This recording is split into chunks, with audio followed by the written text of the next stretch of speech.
যেই ঐকমত্য কমিশন এটার খসড়া তৈরি করেছে, যে ঐকমত্য কমিশন এটার প্রণেতা, সেই ঐকমত্য কমিশন ইটসেলফ এটার কি বৈধতা আছে? এই রাজনৈতিক দলগুলো যাদের প্রতিনিধিত্ব, টোটাল প্রতিনিধিত্ব 40% হয় কিনা কোনো শিওরিটি নেই, তাদেরকে আপনি বলছেন তারা বাংলাদেশের কণ্ঠ, তাহলে বাকি 60% তারা কোথায় থাকে? আপনি যদি অন এন অ্যাভারেজ দেখেন যে এই ঐকমত্য কমিশনে বর্তমানে যারা আছে তারা বাংলাদেশের টোটাল ভোট পার্সেন্টের টোটাল রিপ্রেজেন্টেশনের লেস দেন 50%-এর রিপ্রেজেন্টেশন করে। আপনি যদি লিগেলিও কাউন্ট করেন যে অতীতে যে নির্বাচনগুলো হয়েছে সেগুলো যদি আপনি কাউন্টে নেন, তাহলে দেখা যায় এই এই ঐকমত্য কমিশনে যারা আছেন তারা সারা বাংলাদেশে less than 50%, I would say 40%-এর কাছাকাছি তারা 40% মানুষের প্রতিনিধিত্ব করে এক অংশে বলা যায়। যদিও এই ইলেকশনে কিন্তু 100% লোক পার্টিসিপেট করে না, ভোটার টার্নআউট 70% হয়, 80% হাইয়েস্ট হলে হইতে পারে। তার মানে সবাই এই ইলেকশনে মানে ভোটও দিচ্ছে না। তো এই যে আইডিয়াটা যে এই রাজনৈতিক দলগুলোই সারা বাংলাদেশের মানুষকে প্রতিনিধিত্ব করছে, এটা একটা ভোগাস আইডিয়া, এবং এইটার দ্বারা ঐকমত্য কমিশনের সিদ্ধান্ত অনুযায়ী কোনো সনদ বৈধ হবে না। এবং বলা হচ্ছে গণভোটের কথা। আপনি আমাকে বলেন 84টা পয়েন্টে বাংলাদেশের মানুষ, কয়জন মানুষ ওয়েল ইনফর্ম ভোটার? একটা রেফারেন্ডাম কে বোঝার মতো কয়জন ভোটার বাংলাদেশে আছে? ভোটারদেরকে তো ইনফর্মড ভোটার হইতে, আপনি পৃথিবীর যে কোনো দেশে, যেসব দেশে রেফারেন্ডাম টাইপের হয়, ধরুন যে কোনো, ধরুন সুইজারল্যান্ড বা যেসব দেশে রেফারেন্ডাম বেসড ইলেকশন গুলো হয়, সেসব দেশের ভোটাররা ওয়েল ইনফর্মড থাকে। 84টা পয়েন্টে নির্বাচনের আছে মাত্র, আর যদি ফেব্রুয়ারিতে নির্বাচন হয় কয়েক মাস আছে। তাহলে এই অল্প সময়ে বাংলাদেশের সব মানুষের উপর যে আপনারা চাপিয়ে দিচ্ছেন একটা সংস্কার, একটা সনদ, এবং সেটার উপরে সিগনেচার করানো হচ্ছে যাদের বাংলাদেশের 40% রিপ্রেজেন্টেশন নাই, সেটা দিয়ে আপনি একটা মানুষকে অপশন দিয়ে দিলেন। আপনার অপশন দেওয়ার কি, এটার বৈধতা কিভাবে আসবে? মানুষ কিভাবে, সে তো ইনফর্ম না, তার ভোট, সে যে ভোটটা দিবে, অপশন দিলে তো ভোট দিতে হয়। এখন বাংলাদেশে যদি চোর ডাকাত, মানে চোর ডাকাতের জন্য একটা, মানে আপনি নির্বাচন কমিশন থেকে যদি চোর ডাকাতকে কোনো মার্কা দিয়ে দেন এবং ব্যালট পেপার দিয়ে দেন, সেখানেও তো একটা না একটা ভোট পড়বে। তো আপনি অপশন দিবেন, ভোট পড়তেই পারে, কিন্তু এটা নেসেসারি না যে আপনার এই অপশন দেওয়াটা বৈধ হয়ে গেছে। আপনি জনগণকে এটা চাপিয়ে দেওয়া গণভোটের আয়োজন করতে যাচ্ছেন, যে গণভোটের মানে ফান্ডামেন্টালি যে প্রস্তাবের সাথে বাংলাদেশের সব মানুষ, সব রাজনৈতিক দল একমত পোষণ করে না। বাংলাদেশের রাজনীতিতে এই মুহূর্তে সবচেয়ে আলোচিত বিষয়গুলোর মধ্যে একটা হলো জুলাই সনদ। তো এই জুলাই সনদের ভিত্তিটা কি, বা এটা কোথা থেকে আসলো, বা এটার মানে ইন আদার ওয়ার্ড এটার সোর্স কি, রাইট?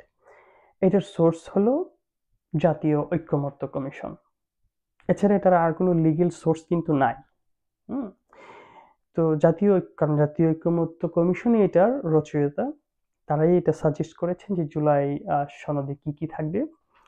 তো এই জাতীয় ঐকমত্য কমিশনটা কি? এই জাতীয় ঐকমত্য কমিশনের প্রধান হলেন আমাদের অন্তর্বর্তী সরকারের প্রধান উপদেষ্টা প্রফেসর ডক্টর ইউনূস, আর এটার সহসভাপতি অধ্যাপক আলী রিয়াজ স্যার।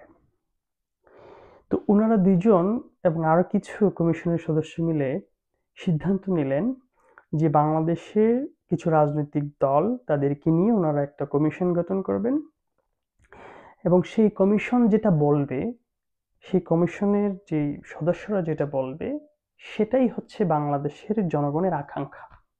এটা প্রফেসর ডক্টর আলী রিয়াজ প্রধান উপদেষ্টারা মিলে ডিসাইড করে ফেলেছেন যে যে রাজনৈতিক দলগুলো এই কমিশনের মধ্যে থাকবে তারাই বাংলাদেশের জনগণের রিপ্রেজেন্টেটিভ।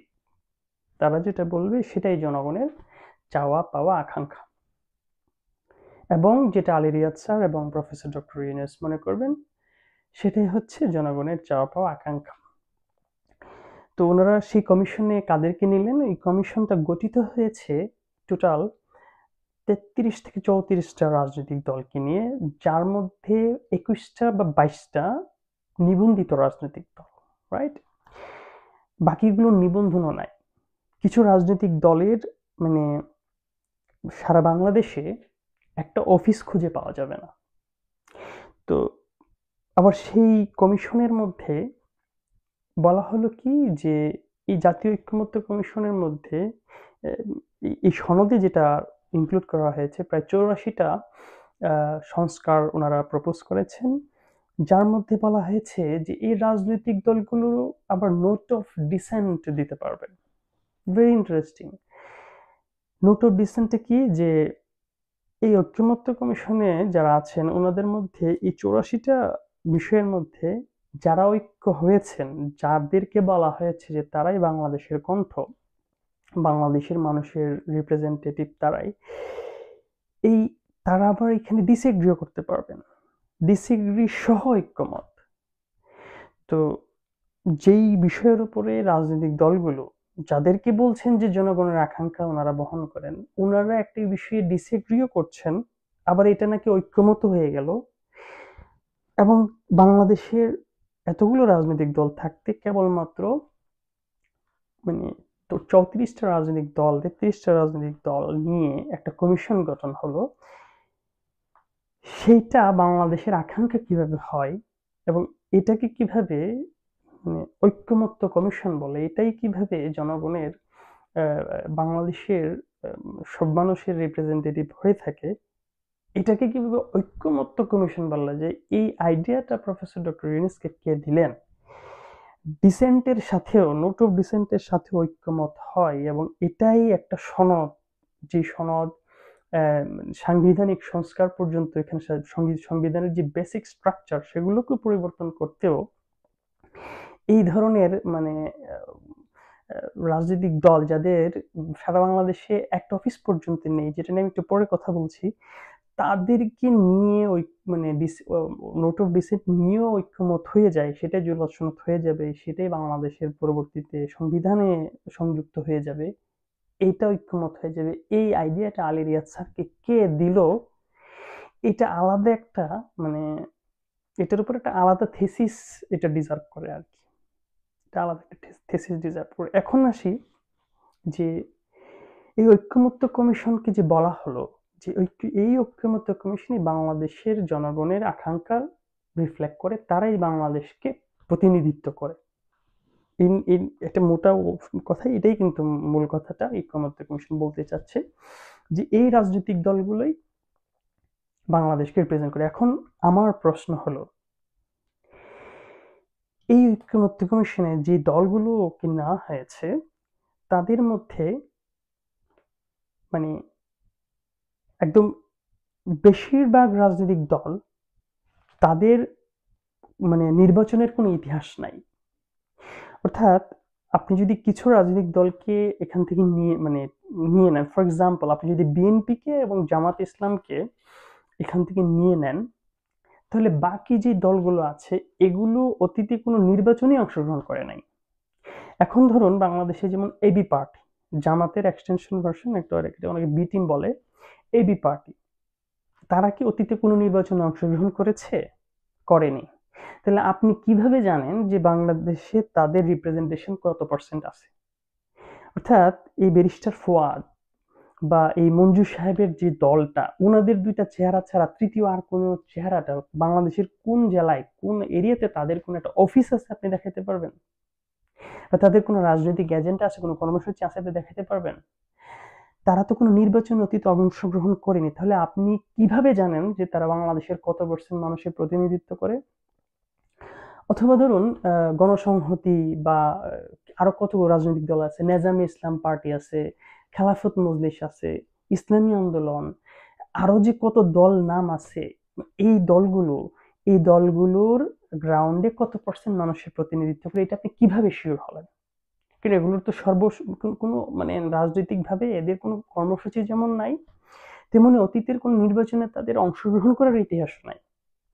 ইনফ্যাক্ট এটা ভেরি ইম্পর্টেন্ট, গত যে 2014, 18 এবং 24 নির্বাচনগুলো হয়েছে সেগুলো তো মোটা দাগে বিএনপি বা আরো যত দল আছে প্রায় সবাই, আওয়ামী লীগ ছাড়া এবং জাতীয় পার্টি আরো কিছু দল আছে, তারা ছাড়া প্রায় সবাই নির্বাচনগুলোকে বয়কট করেছে। সেক্ষেত্রে কিন্তু আমরা এটাও জানি না যে আজ অব্দি এই মুহূর্তে বাংলাদেশের কত পার্সেন্ট লোক বিএনপিকে পছন্দ করে, কত পার্সেন্ট লোক বাকি দলগুলোকে পছন্দ করে। আপনি জানেন না, কারণ রিসেন্টলি গত 16 বছরে বাংলাদেশে কোনো ফেয়ার ইলেকশন হয়নি। তাহলে আপনি কিন্তু শিওর না যে কত পার্সেন্ট মানুষ এই দলগুলোকে চায়, আপনি এক্স্যাক্টলি জানেন না। তাহলে আপনি কিভাবে বলে দিলেন যে এই মানুষগুলো এই দলগুলো বাংলাদেশকে রিপ্রেজেন্ট করছে? এবং বাকি যে দলগুলো যাদের কোনো নিবন্ধনও নাই, নিবন্ধন থাকলেও যাদের কত পার্সেন্ট ভোট আছে, আমরা কি মানে অন্তর্বর্তী সরকারের প্রশ্নের জবাব দিতে পারবে না। ইনফ্যাক্ট ওই দলগুলো জানে না, কারণ they didn't participate in any electoral process. এবং হলো এই দলগুলোর কোনো, আমরা সবাই জানি যে কোনো মানে ফিল্ডে কোনো তাদের মানে কোনো গ্রাউন্ড রিয়ালিটি আমরা সবাই জানি যে তাদের কোনো অ্যাক্টিভিটিস নাই। এখন আসি যে এখন যে মোটা দাগে যে দলগুলো অতীতে নির্বাচনে পার্টিসিপেট করেছে তারা বাংলাদেশের কত পার্সেন্ট রিপ্রেজেন্ট করে, এটা নিয়ে একটু কথা বলি। যেমন ধরুন বিএনপি, রাইট? আমরা যদি বাংলাদেশের অতীতের যে ইলেকশনগুলো আছে, আমরা 1971 73 থেকে যে ইলেকশনগুলো, এগুলোর দিকে যাচ্ছি না। যে ইলেকশনগুলোকে এক ধরনের বলা যায় যে এগুলো কম্পারেটিভলি ফেয়ার হয়েছে বা ইনক্লুসিভ হয়েছে, যদি এগুলোর ব্যাপারে কোয়েশ্চেন আছে, সেটা শুরু হয়েছে 1991 থেকে। তো 1991 এর যে ইলেকশন রেজাল্ট, এটাকে যদি আমি এটার যদি ভোট শেয়ার গুলো একটু আপনাদের সামনে তুলে ধরি, তাহলে এটা বুঝে থেকে ক্লিয়ার হবে যে অন্তর্বর্তী সরকার যে কি পরিমাণ মানে এই গত জুলাই আগস্টে যারা এই জীবন দিয়েছে, এবং যারা এই জুলাই আগস্টের মানে অংশগ্রহণ করে যারা এখন মনে করছে তাদের জীবন আসলে শুধু শুধু আহত হয়েছে, যারা শুধু শুধু জীবন দিয়েছেন, তাদের পরিবাররা মনে করছে, বা যে দল যেই সমন্বয়করা আফসোস করছে যে তাদের সাথে বিশ্বাসঘাতকতা করা হয়েছে, সেটা নিয়ে পরে কথা হবে।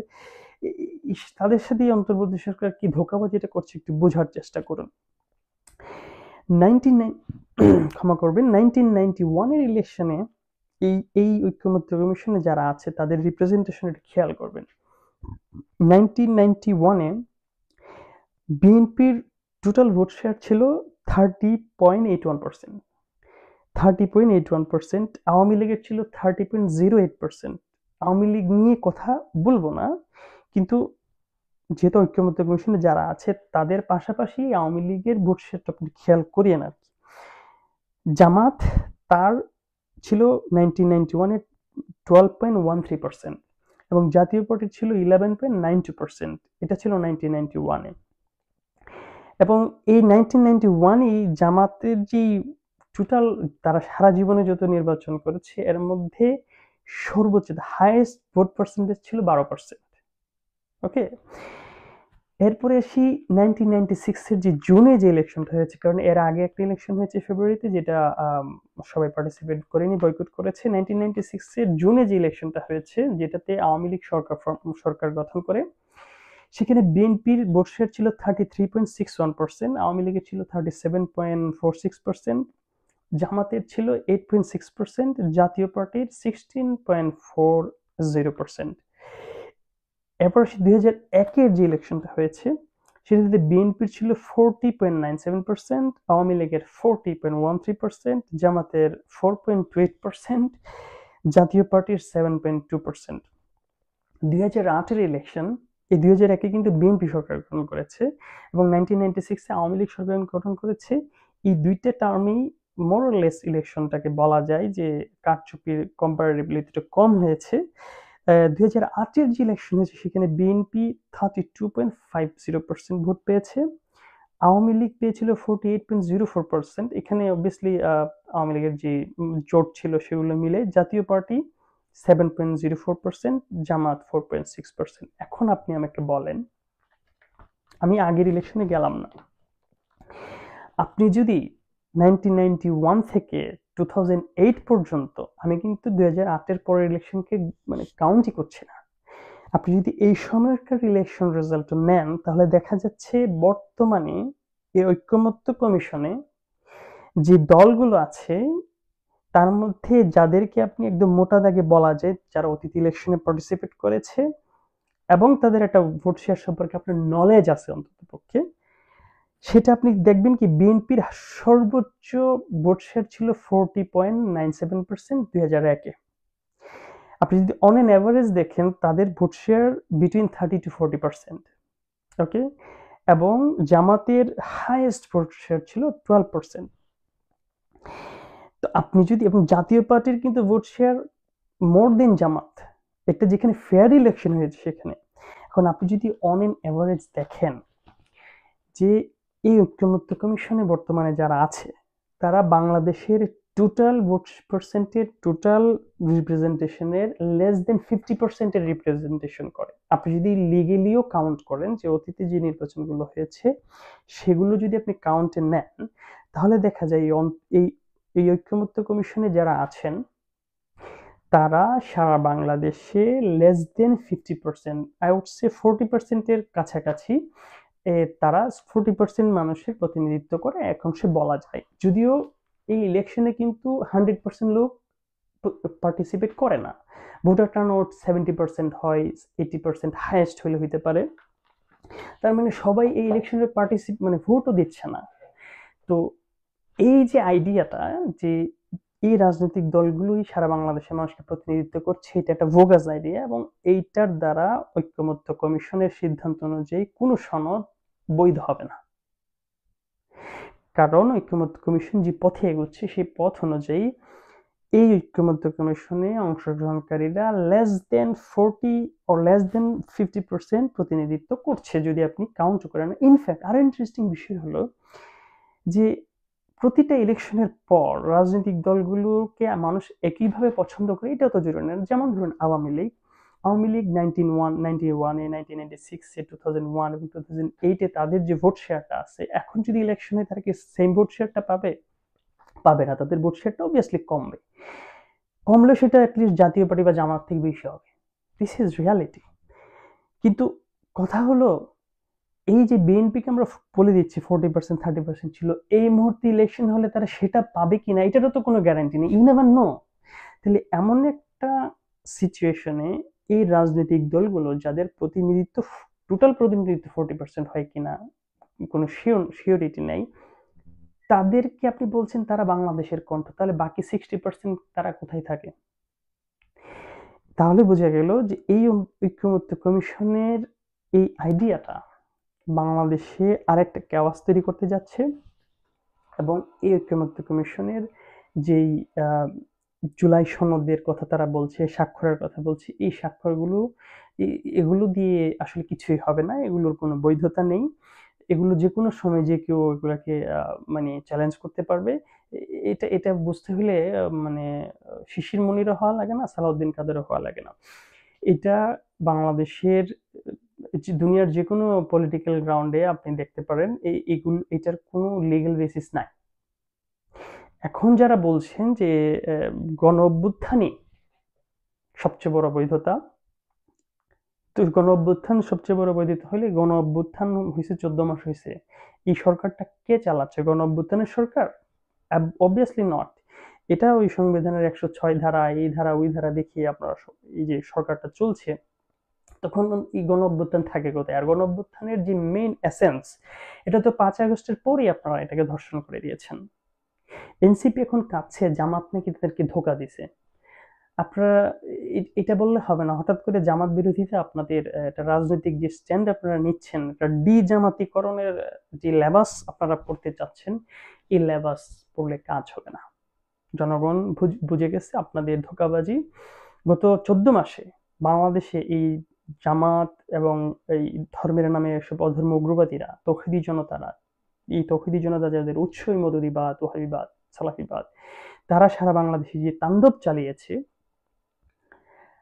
মাজার শরীফ ভাঙা এবং বিভিন্ন অনুষ্ঠান হইতে না দেওয়া, যাকে তাকে খুন জবরদস্তি করা, জবরদখল করা, এগুলোর পরেও আপনারা মানে সকল ইস্যুতে একদম চুপ ছিলেন। আপনারা নীরব দর্শক হয়ে সেগুলোকে সমর্থন দিয়ে এসেছেন। আর এখন যেহেতু আপনাদের ওই সনদের সাথে দ্বিমত পোষণ করেছে, আপনারা ওই জামাতিকরণ, জামাতের সমালোচনায় নেমেছেন, এই নাটক চলবে না।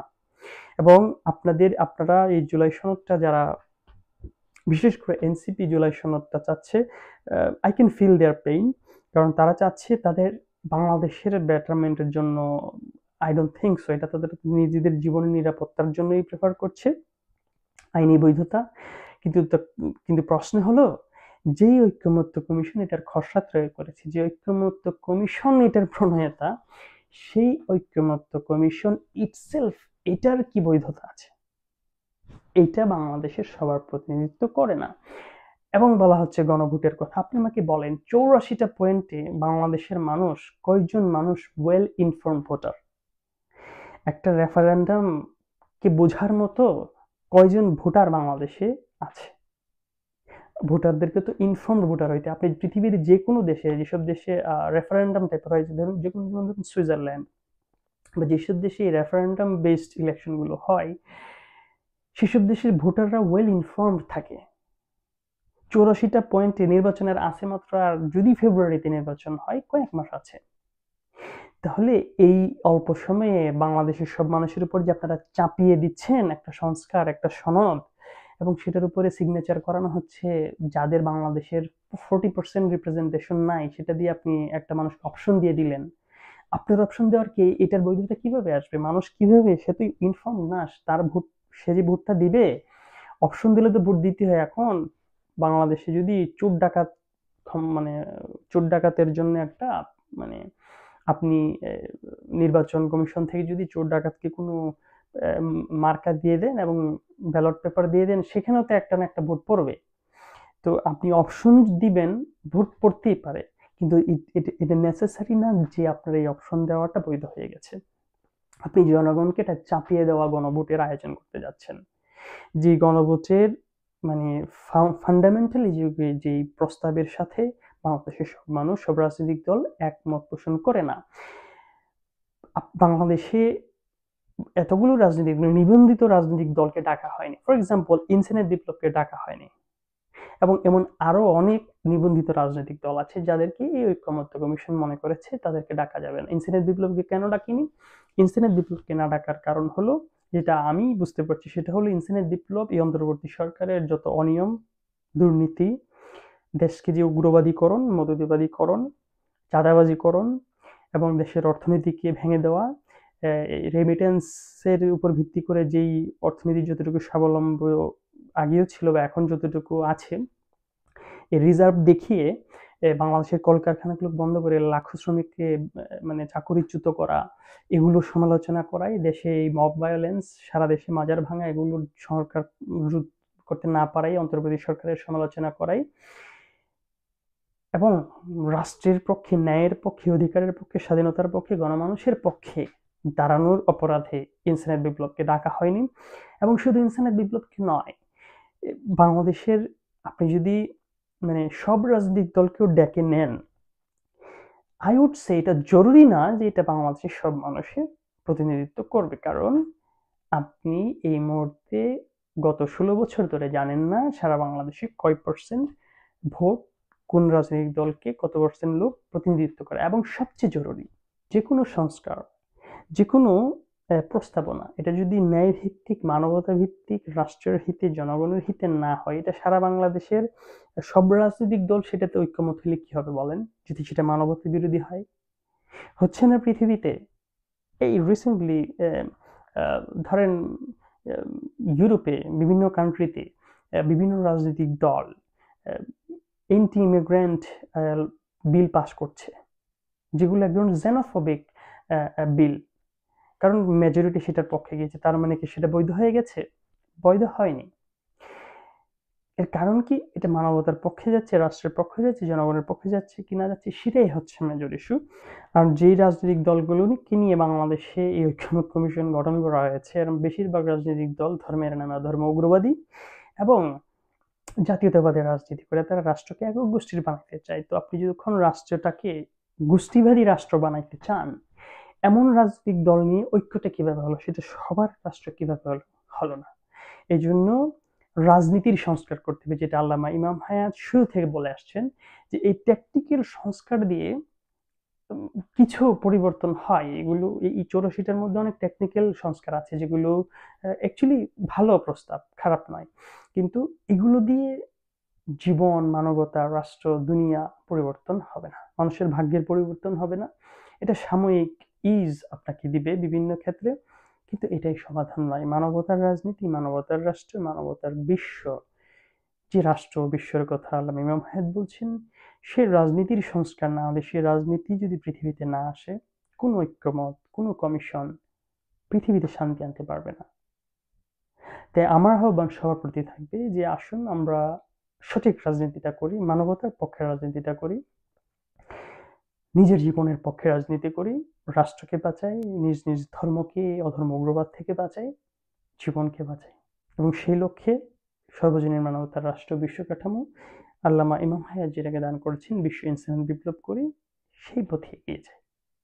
সবাইকে অসংখ্য ধন্যবাদ। আসসালামু আলাইকুম।